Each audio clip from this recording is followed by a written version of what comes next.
JK flip-flops can be made either as positive edge triggered flip-flops or negative edge triggered flip-flops. We have already looked at the functionality of this one earlier.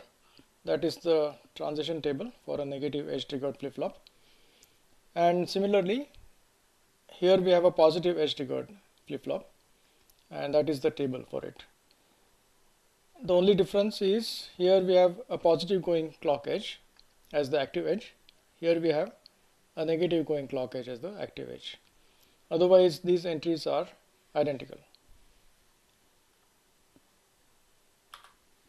And commercially, both negative and positive edge triggered JK flip-flops are available as ICs. Here are some examples.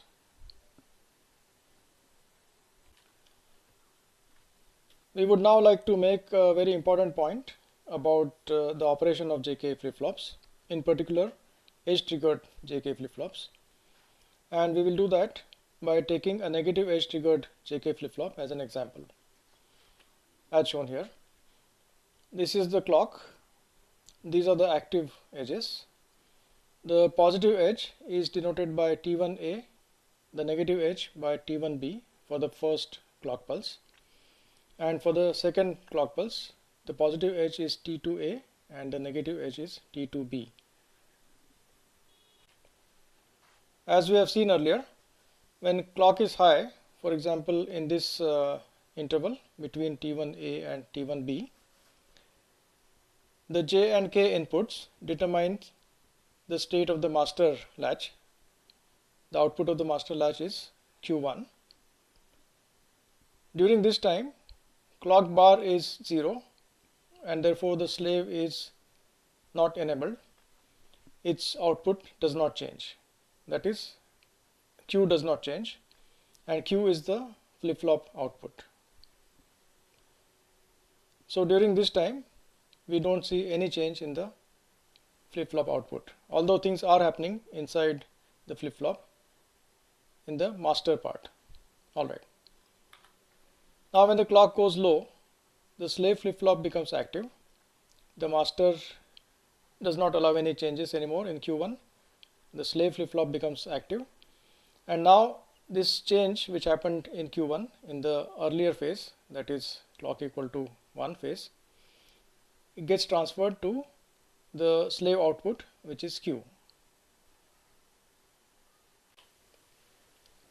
In short, although the flip-flop output Q can only change after the active edge, that means just after T1B or T2B, the new Q value is determined by the J and K inputs just before the active edge. That means just before T1B or just before T2B, etc. So in order to figure out what's going to happen to the flip-flop output after the active edge, we need to look at the inputs just before that particular active edge. And that is a very important point, and we must remember this point when we look at circuits which involve JK flip-flops. Let us now look at an example, and let's start with the positive edge triggered flip-flop. Here is the transition table. These are our inputs, clock, J and K, and Q is given to be 0 in the beginning. Alright. Now the first change that we expect can only happen after the active edge, which is a positive edge in this case. And in order to figure out what that change is, we need to look at the J and K inputs just before this edge. And in this case, J is 1, K is 0. We now go to this table. J is 1, K is 0. So Qn plus 1 is going to be 1. And that will happen just after the active edge. So that is what we see over here. Next change will happen at this active edge. And just before that, J is 0, K is 0.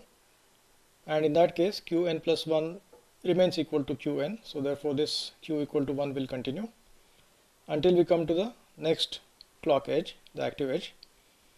At that point, or just before that active edge, we have J equal to 0, K equal to 1.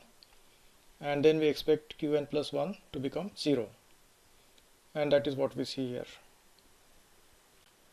The next active edge is here, and just before that we have j equal to 1, k is also equal to 1. So we look at this entry in the transition table and we see that qn plus 1 is qn bar. That means the output of the flip-flop toggles, and since it was 0 earlier, it will become 1, like that. And after that we have this active edge. Before that we have j equal to 0, k equal to 1 there, and therefore qn plus 1 will become 0, like that. And when the next active edge comes, this one, just prior to that we have j equal to 0, k equal to 1, and qn plus 1 then becomes 0, and since it's already 0, we don't see any change. Let us now consider the same inputs being applied to a negative edge triggered JK flip-flop. And as we have commented earlier, the only difference between the two transition tables is the active edge. We have a positive clock edge as the active edge here. Here we have a negative clock edge as the active edge.